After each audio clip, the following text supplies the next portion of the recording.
masasabi ko, parang may nabasa akong quote nung isang araw na pagka isang tao, pinapasaya ka at pinapalungkot ka at the same time, pwedeng maging totoo yun.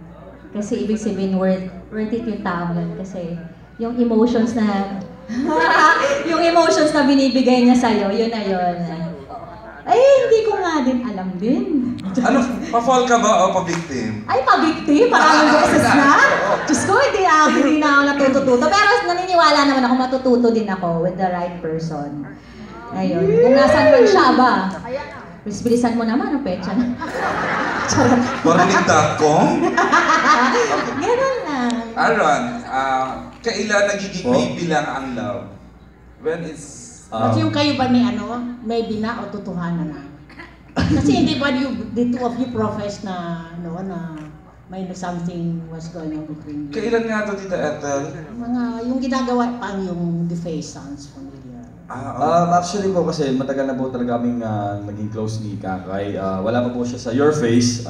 Naging close na po kami dyan ni Miss Bautista nung kami ay nag-show sa Japan.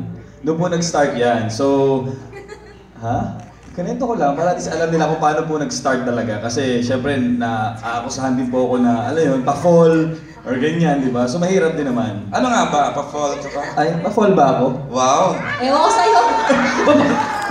Ang lamig ng feeling ko. Hindi po, I can say na ngayon po kasi yung status namin ni Kaki talagang siguro nasa next level na. Pero wala pa kumbaga parang maybe, tama, maybe, di ba?